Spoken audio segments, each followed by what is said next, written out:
Good afternoon. Can everyone hear me?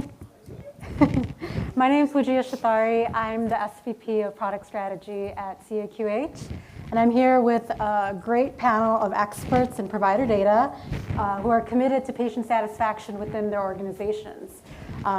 They come from diverse settings of payers, providers, and partners to patient satisfaction. So I'm going to ask each of you to please introduce yourself and a little bit about your organizations and the missions and how that's aligned to patient satisfaction. I'm Kristen Russell. I'm the Chief Medical Officer at Neighborhood Health Plan of Rhode Island. Neighborhood is a local plan. We serve about 1 in 5 Rhode Islanders, primarily Medicaid, but we also have a small duals business and exchange business. By way of background, I'm a child and adolescent psychiatrist by training and practiced earlier in my career. So we certainly focus on member satisfaction, and being a Medicaid plan are out in the community a lot, and working a lot with community organizations who are similarly aligned. Thank you. Good afternoon, everybody. Tammy Weaver. I'm the Vice President of what we call Physician Professional Data at the American Medical Association.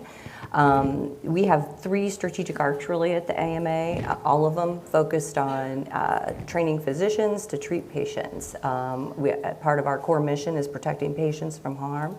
The 3 arcs are really focused on transforming medical education, so how do we teach physicians today, removing obstacles that interfere with patient care, so a lot of the administrative burden and those pieces, and then addressing chronic disease. We've also collected physician data since 1906. I feel like I've been there sometimes since 1906. So very familiar with some of the challenges around this topic here as well. So nice to be here today.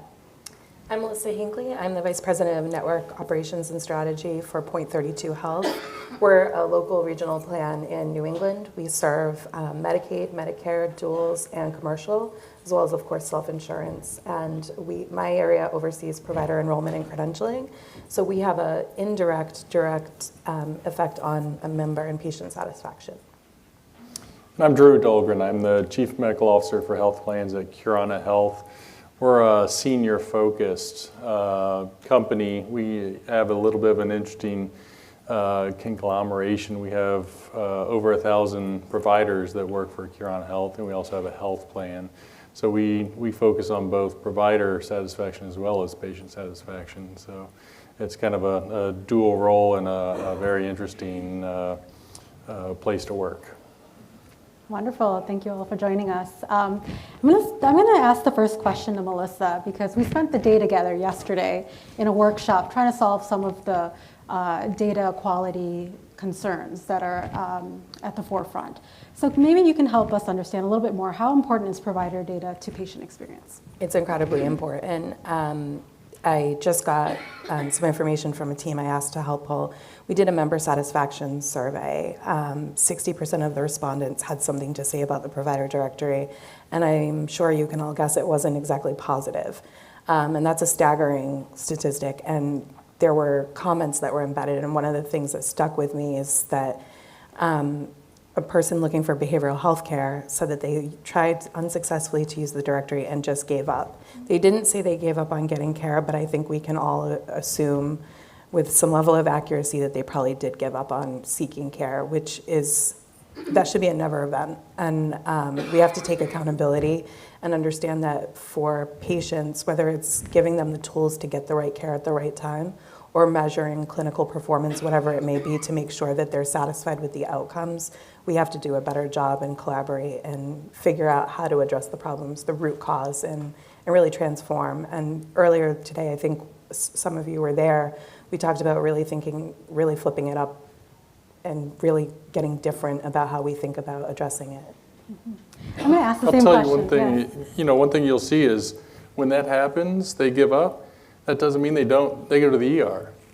So everyone ends up in the ER because that, if you're having a crisis, if you need to talk to someone, that's where you end up. And it's like, you all know how it is to try and get care and, good care in the ER. It's tough because they're really trying to move people through, and are you dying immediately, or are you taking more time, and we'll kind of shuffle you around. And so it makes it really hard if our provider directories are not accurate, if they have the wrong number, the wrong, you see everything, wrong address, wrong state, it's all sorts of things can happen, and it's a huge, burden on both providers and patients. And then the costs go up. Yeah. On its face, it's for the payer, right? ER services are more expensive, but what happens is, especially in the commercial space, your premium goes up, and that's not something we as a payer eat. We put it onto the premium, and so it's a ripple effect, as we're talking about. But it's something that we have to get better at, and I think there's tons of people in the room trying to fix it. Right, my team is not actively trying to put incorrect information in the provider directory. Just to be clear, especially if there's any regulators here, they're actually really trying to fix it. But we need that more critical partnership and figuring out how to collect the information accurately. Yeah, Dr. Russell, I'd like to hear a little bit from you as well, the downstream member impacts to inaccurate provider data. Yeah, I think they're big, right? And if you're looking at member satisfaction as an example, which is something we think a lot about, that is really impacted by the provider satisfaction, right? So patient going to see their provider, if the provider's dissatisfied with the health plan, whether it's prior authorization or reimbursement issues, that comes up in interactions with their patients. And it's not intentional on the part of the provider, but these are real barriers to care in many cases. And whether it's the provider saying something directly or the office staff, the patient has trust in the provider, much more than the plan, as hard as we try, and that has a real impact. Yeah, and I would just add, so I think your statistics align with what we see too. So, over 50% of physicians surveyed report that they encounter on a monthly basis patients that have issues with bills they didn't expect to receive because they received out-of-network care and they didn't realize that they received out-of-network care. And at that point, the patient is mad at everyone, rightly.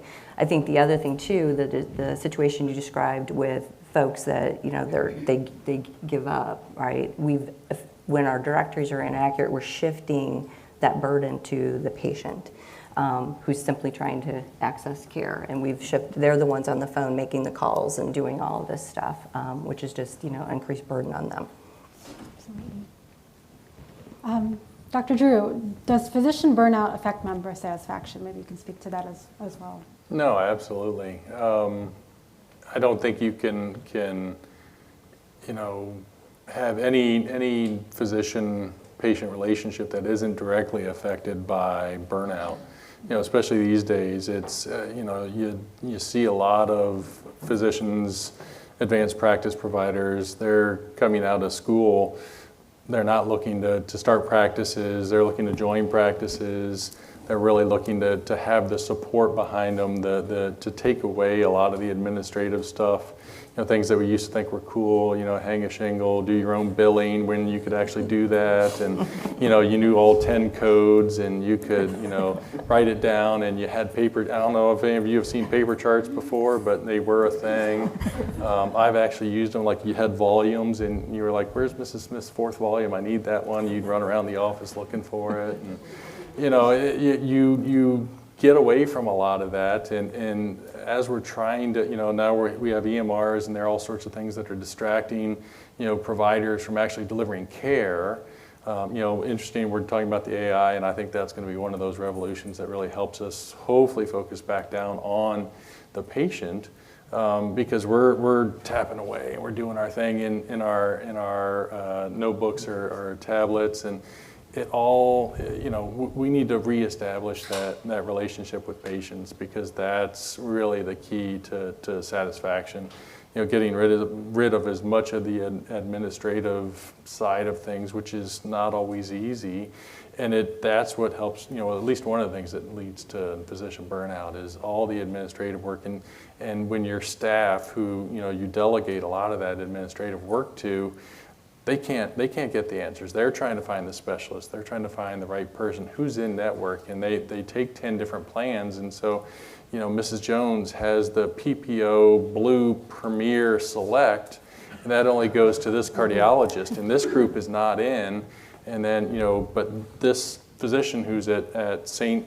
Sebastian, you think is in network, but no, they work for a different one. And you always hear about the anesthesia group that is not in network with that hospital, and so the member gets this huge anesthesia bill after a minor surgery, and so all of these things come back to the providers, and it leads to distrust of the system, distrust of the payer side of things. I always tell people I went over to the dark side when I went to work for managed care, and it's tough. So having been on both sides of things, trying to get the data right is got to be one of our top priorities, and that'll help to certainly decrease some of the burnout. It's not going to take everything away, but it'll help decrease some of the burnout and improve that patient provider relationship. Well, that burnout also ends up, we see more and more providers going to concierge models, terminating their agreements with insurance companies, which provides less access to care. And you see both sides where I don't blame them. Yeah. They're frustrated with insurance. They'd rather collect a small fee or a big fee, whatever, and then just do it on the private side. But that's not equitable, right? The average person, when you think about Medicaid, especially for Medicaid, we're seeing more and more providers go to that model or drop out of network, especially in behavioral health as well, because they're frustrated. They don't understand how insurance works, and the data is a core part of that. You mentioned the plan names. We all name our plans something similar. Like, we have a select network, but my select network is different than the Blue Cross select network. Like, one select network is a full, robust network. So, and that's part of the data too, right? Like, how do we really communicate to the provider office what they're really truly contracted for in a data-driven, very clear and transparent way? That allows members to not have to think about, well, how much could this cost me in time, money? A lot of folks don't have the luxury to just go private pay. Yeah. Tammy, maybe you could speak to a little bit more about industry trends that you're seeing that are impacting the quality of provider data. Sure, I think I have a list. I won't go through all of them in any order, but I think there are a number of things. I think you started hitting on some of it. I also think you've got more and more employed physicians now. That makes them more mobile than if they did hang the shingle and have their own independent practice. So you're seeing more volatility and change in the data. Burnout is another big thing. We call that pajama time, by the way, the 2 hours for every 1 hour of patient care that they're doing that type of administrative paperwork. Burnout, hit an all-time high, interestingly, after the pandemic. We're seeing that come down a little bit, but it's just fractional. And most of it is being driven by administrative work. They want to practice medicine, not do paperwork. Equity. So that is introducing a whole new category of data that needs to be collected, right, as we're pushing for more equitable access to care and equitable outcomes. And what does that look like? I think more and more organizations are also trying to be more transparent and share data so you can get good benchmarks on things like equity. That means all the secret sauce that we all have on how we collect data and categorize it is problematic because you can now no longer measure across organizations or institutions. So that's creating some new complexities. And with the equity data too, it's like if we're struggling to get some of the base stuff right in the directory, imagine how difficult it is to do some of these bigger things. I would think the last thing I might add is also this move or the explosion of digital medicine. So now, we have physicians with licenses in 50 states and all of the different implications that come with that. So the data collection, I think, has ramped up to warp speed. Data's changing faster because the environment is changing. So just, like I said, all new complexities that have been introduced. The other trend I'd add is this increasing difference between what consumers expect from an online experience and what we're providing. In the case of provider directories, as an example, there is a huge difference in what they can, your typical experience that you're trying to interact with online. And most parts of your life, you expect accurate information, actionable information. And what we're providing as payers with a lot of work and resources, and big plans making millions of calls a year to try to keep these up to date. But what we're providing is inaccurate. It's barely meeting regulatory standards, and it's certainly not designed with a consumer lens. And I think we're missing a big opportunity there to not only meet expectations, but at that critical point where a care decision is being made, we are not, empowering people with the right information to make the decision about where to go. Those are both great points. Provider data is only becoming more complex with the emergence of telehealth or inequities. So I'm going to ask, what are the opportunities for a single source of truth within the industry? If I was a selfish woman, I would say I would love the universal directory, but that's not enough, right? Because all it would prove is it would allow me to avoid some fines and penalties. It might show CMS or the regulators that how difficult it is, because I would also argue, let's go look at CMS's directory, and that's not a dig at them. They have the same problems that we in the private space have. So if we had a common directory, that could be our benchmark, but we have to have that engagement and collaborative model. We have to empower these practices to understand why we're asking for what we're asking for, but also how do we make it easier for them? How do we augment our data? I think we talked about this morning where, if we ask them for the minimum necessary information and figured out how to change how we in the payer space do business, update our policies, procedures, and standard operating controls to actually allow for data augmentation where it's with trusted sources, of course. How do we ease that burden? Because we'll get more buy-in. But we as payers and on this side of the fence have to do our due diligence to explain to the providers that provider data is foundational for us, why we're asking them for what we're asking, and how they should be communicating it to us. We do need to make it simpler. We do need standardization with what we're collecting. If we all in the health plan space can collaborate and do that, and I think part of that is what CAQH is trying for, it makes the experience better and it reduces that burnout. And I see the burnout not just on the practitioner, but in the office staff as well. And I'd almost say it's almost the same challenge. It may not be to the same level, but trying to bring about interoperability, trying to get all these disparate sources, to collaborate, who pays, what language are we going to use, whose model, it's complex, but, when you break it down to simple, it's just a directory. It should be easy, theoretically. I mean, it seems easy in my mind, but then, we're still, even just trying to get a street name right, So it's a challenge, but as we continue to move on, we need groups like CAQH that are trying to champion these and, trying to get health plans to do anything is a little bit like trying to get orthopedic surgeons to do anything. Watch out, It's they were like- all here They're downstairs. Yeah, no, that's okay. That's okay. I mean, they're like cats, and it's I think health plans are pretty similar. They're very inner focused and really trying to do what's right for their plan. But sometimes we need to take a global view of things, and how do we work together, as an industry, because we're the ones that need to push it forward. Absolutely. I think that the other challenge, though, is patients aren't necessarily going to these directories. They're going to Google and Yelp and looking at patient reviews, and they're used to seeing stars like that, and the data's crowdsourced. And to be provocative, maybe we're going down the wrong path with thinking about a universal source of data, and maybe it needs to be crowdsourced.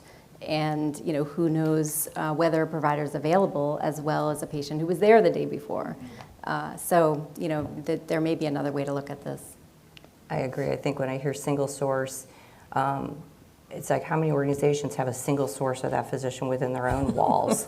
Talking this morning in the panel you guys were on, talk about we don't always do a good job of connecting the dots, and it's so nuanced, right? Like a single directory, the physician might be only contracted at 2 of the locations for that plan, and or is only accepting patients in certain scenarios. It is so nuanced. I don't know how you would ever be able to do it to the level of need. We just also, as payers, need to radically simplify how we're doing these things. Why do we need to do the site of service differential? I mean, I understand we want to reduce costs, but it's introduced complexity for the patient where they feel like on Tuesday I can go there, but on Wednesday I'm not allowed. And that's not fair to the patient. It's overcomplicated healthcare. It's more expensive for us all because now we have a bunch of really smart people in a room trying to figure out how do we make that claim pay in this really nuanced, complicated situation. And is there true value in that? We get more complaints about those types of complicated products, and the provider data doesn't always comport to how they want it to work. And so we've all put Band-Aid solutions in. I have 4 different claim systems right now in my world. That's a reduction by 2, 3. which, okay, that makes me feel better. I have 4 different claim systems, 4 different data structures for provider data, one that doesn't even have tax ID. Please don't judge me, I didn't do that. Okay, I don't know how that happened, and someday I'll explain it once I figure it out. But we as payers also, as we merge, as we try to modernize, we did a really bad job. We're trying to fix that foundation, but there's been a lack of investment. And I think that's a really difficult conversation to have with our CFOs, is how do you invest in that foundation when we're experiencing, even in the health insurance sector, significant losses. The post-COVID, lack of utilization has really hit us, and I think appropriately. And I don't want that to sound like I'm like, why, darn you patients, why are you having your care? It's not that, but we need to really hyper-focus on fixing and really investing in scalable solutions for our future. And the foundation is provider data. I don't say that to say we're more important in an organization than anyone else, but we kind of help make it all work, so. I'm going to push a little bit further on. Are there any types of standardization that would be good around the provider data for directories? Are there quality assurance or KPIs that should be put in place to help with maybe not creating that single source of truth, but help guiding that single source of truth? Yeah, I think that's a great place to start. There is a lot of, like I said, I call it the secret sauce, but starting with standardization, agreed upon elements, formats, those kind of things. I also think not all, you've got a laundry list of like 40 things I want in a directory. I'm exaggerating a little bit, but not always in some states, but all things are not created equal. So it's like, could we look at the tiering these things? So this is the most important information that a patient needs to make a decision, and they can't find it anywhere else. And then what does that threshold or accuracy need to look at? I also think accuracy, right? How do you define it? Because somebody didn't pick up the phone, is the information wrong? So I think there's a lot of foundational work that could be done to help at least establishing some of these benchmarks and how to move forward, doing pieces at a time.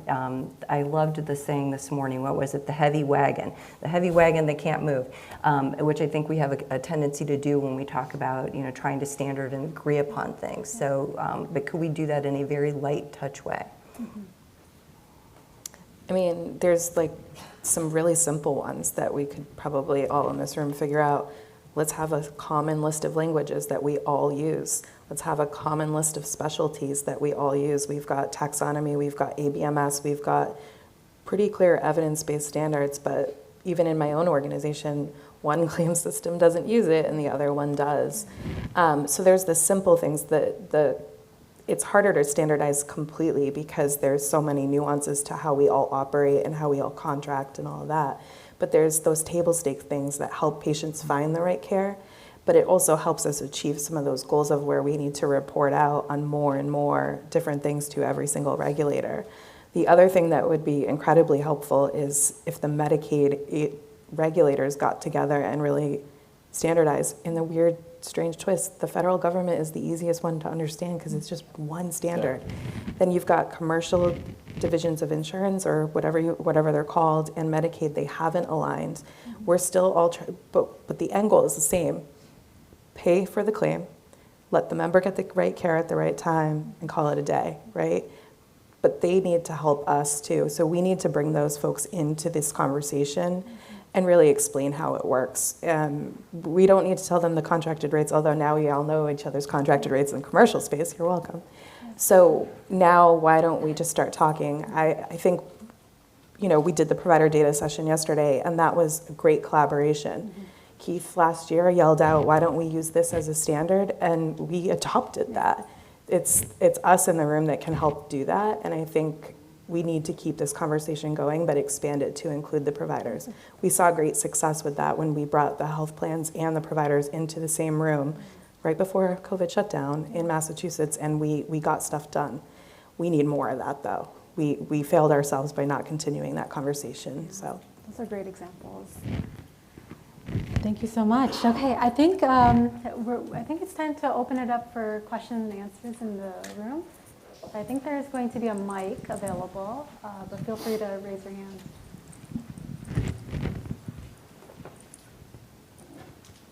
We answered it all. Yeah. all right, so everything's cool now? Yeah, It works? it works. Nothing's wrong. Nothing's wrong. Nothing's wrong. Great panel. Melissa, I've got a question for you. You mentioned about confusing or similar sounding plan names. Is there any work going on among payers to convene and establish a universal network ID? Any discussion around that? Probably not. There's also the fact they don't let me do any of the marketing because I think I'm a little too literal and whatever. Good, so bad, ugly. yeah, they don't like when I get involved in the marketing discussions. I think that plans are desperately trying to differentiate themselves with plan design. That doesn't make a lot of sense anymore because there are more standards. Medicaid plans, actually we're both in Rhode Island Medicaid. Our plans are probably basically the same. It's about the wraparounds that can differentiate and maybe some of the care management services. So I think we have to stop competing, radically simplify that, and then just, I don't know the full answer because they don't let me design the products either, which is good. I pay for everything, so. Yeah, like nutrition facts on a label, and then here are the ingredients, and Yeah. this one is kind of like this one, and this one is exactly like this one. Yeah, and the feds tried that with the SBCs. They don't work. I don't think most of the members, we spent millions of dollars to make those documents, and they still don't they're never used by the members. They don't read that. They'll read their benefit guide because it does give more information, but even on that, even internal to a health plan, how many times do you get an email from a salesperson saying, hey, do you know if we cover this? It says that we might do that in the benefit guide, but I don't know. And then it's like, well, what CPT code is it? Yeah. And what diagnosis? I'm not sure. So there's so much complexity. We just need to radically simplify the whole thing. Thank you. Any other questions? All right, so this is a two-parter. So you mentioned how providers are the basis for the data, right? They supply us data. They allow for us to flow it through all of our processes, whether it be claims, directory, credentialing. Do you think, first part, do you think providers understand the value of that data? And second, because I saw your head already shaking. Second part, is there anything we can do outside of technology, because there's tons of vendors, tons of things that are being proposed, but is there anything we can do as an industry to assist them or help them understand the value and how it impacts the patient downstream? So I can jump in on the second part of that. I think there's one thing that we can do, which is radical transparency. So really sharing the data back to providers with peer benchmarks, whether that's billing data or prior auth data or health outcome data. I don't think we do that enough so that providers are actually able to make use of the data that we all collect. I agree. We struggle even on administrative report outs, like how many administrative denial authorizations has this practice received. My team struggle doing that because we have the 4 systems that are not equal. So I fully agree. We need to be more radically transparent with the providers, with each other as payers. And I don't think they fully understand, to answer the first question, it's one, we haven't helped them understand why we're asking them for more and why we need it. Because for them, for the most part, they're hanging on by a thread. They just want to make sure they get paid. Yep. And that's it. You know, they don't understand why I need to collect their languages, why I need their race, ethnicity information. They don't care about the fact that NCQA's health equity accreditation matters to us, because that's about the health plan, right? And it's about us being able to say, hey, we have this. We need to give them the tools to understand why that matters, especially if they like doing business with your health plan. They will then drive patients to your health plan, because I think you said it, you know, you show up with a card with the health plan, that person at the front desk, they're going to make a face, and it's either going to be happy or, and you know, it impacts the patient, because then they feel immediately, they trust their provider way more than they trust a health insurance company, which I don't blame them. I feel the same way. If that gatekeeper makes the face or says, I hate that health plan, especially in now a more and more consumer-driven market, for us, we need to really address that. We need to make that experience better, because we're going to lose members. So I'm gonna disagree slightly in that physicians do understand how important directories are. And we've actually surveyed on this, right? They understand that it's important that patients know how to access care and have and can make good decisions on what plans they want to participate in. So who are the right physicians for them. So they do understand that. The number one complaint that we get from offices is I give you the same information over and over again and you don't update it. That is the number one complaint that we get when we talk to practices about this. And there might be good reasons for that. And the transparency thing, I think, is fantastic. Like, one of the things that we've talked about is, like, if you're not going to make the update, let them know, and let them know why. And can you resolve some of those things? So, and then I also think, too, that, there might be 10 things that are required for a directory, and I'm making up the numbers, but they're being asked to provide 25. And they're like, okay, there's 10 things that were required. Why are you asking me for 25? And this was talked about this morning, too. I think we also need to stop asking them for things we should know. So where there's a primary source for things, like, why are we asking them to update their license? Why are we asking them where they went to medical school and where they did training and all of these things? There's authoritative sources for those things. Can we just ask them the things that there aren't authoritative, they are the authoritative source for? I think would go a very long way. I agree. Absolutely. And I'll tell you that, I think a lot of pushback I get is that providers just want to deliver great care. And they don't want to think about, the provider data, the back office stuff.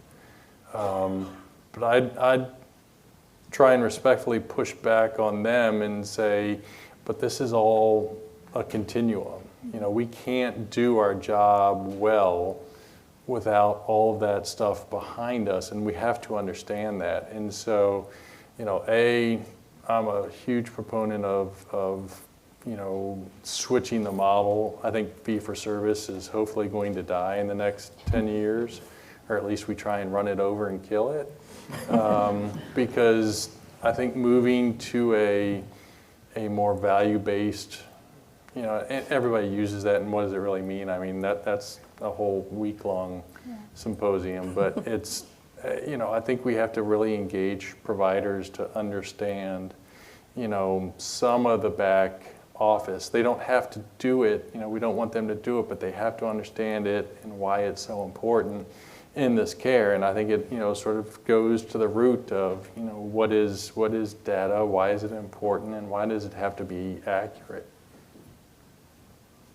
And honestly, we don't focus as much on provider experience as member experience, right? Okay. We think about personalizing member experiences And we think about that a lot. And we don't think about personalizing provider experiences. And we don't, other than gold carding or things that are a little more standard, like we could have personalized value-based contracts with individual providers.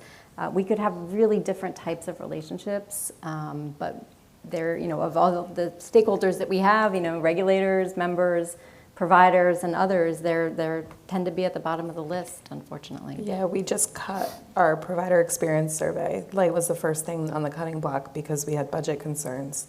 And so I agree. And whether we have one member or 1 million members, I still need a robust provider network that's ready and able to submit claims and do business with us. Yeah. It's a one-to-many affiliation for provider, and members are a one-to-one affiliation. It's member, plan, ID, cool, we're good. Sometimes with the COB track, it's a little different, but we need, I think, that evangelization at our health plans to say, if we don't have a focused provider experience, which data is a huge component of that, like how do we get those actionable insights? We are not going to have a good member experience. So it's almost like a chicken and the egg, but I really do think if we could just, not that we don't want to care about member experience, of course that matters, but if we focused even for a year on provider experience at a health plan, the trickle down effect would be beneficial to it all. So, and we'd reduce our member services costs because we get less phone calls that are complaining. Yep. So. Thank you. Any other questions?